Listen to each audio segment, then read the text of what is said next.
Assalamualaikum warahmatullahi wabarakatuh. Hai everyone, jumpa lagi dengan saya Cutri Narisa.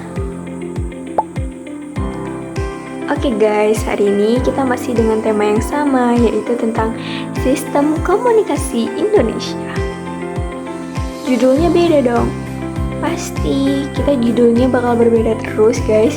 Di hari ini kita udah sampai di judul Sejarah dan Perkembangan Sistem Komunikasi Indonesia. Nah teman-teman, di sini aku bakal ceritain masa pra-kemerdekaan. A. Bentuk komunikasi tradisional. Komunikasi pada masa awal masyarakat Nusantara dilakukan secara lisan.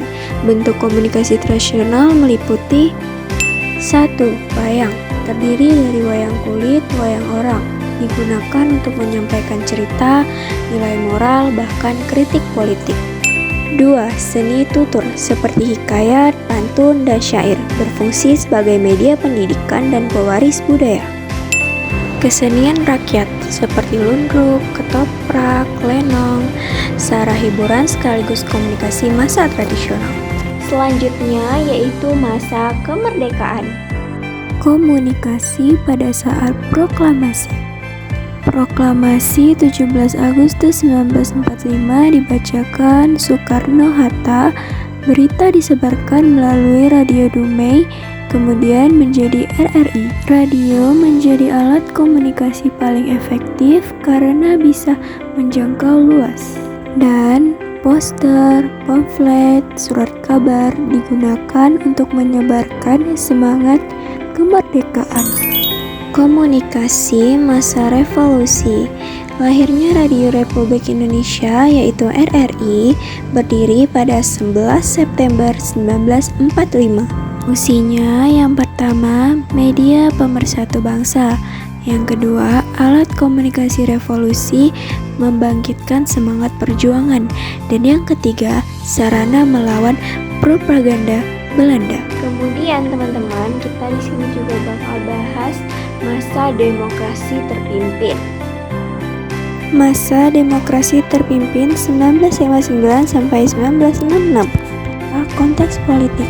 Presiden Soekarno menerapkan sistem demokrasi terpimpin, membatasi demokrasi parlementer, dan media diarahkan untuk mendukung kebijakan pemerintah. B. Media sebagai alat propaganda.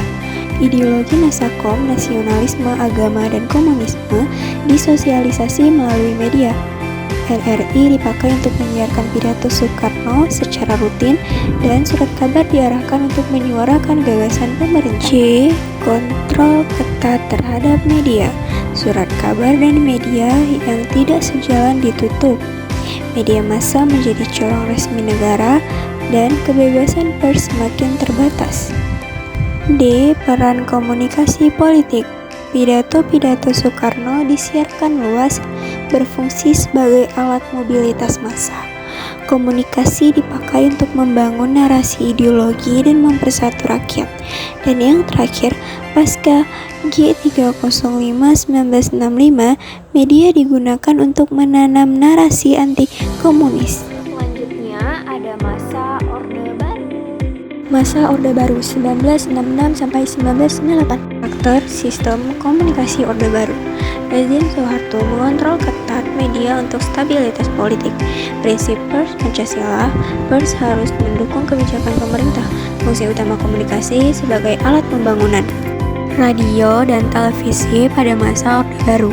TVRI berdiri pada 1962, awalnya untuk Asian Games. 1989 RCTI hadir sebagai TV swasta pertama.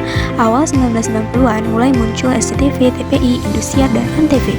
Kemudian radio swasta mulai berkembang meski tetap diawasi. Dan yang terakhir ada masa reformasi. Masa reformasi 1998 awal sampai 2000-an.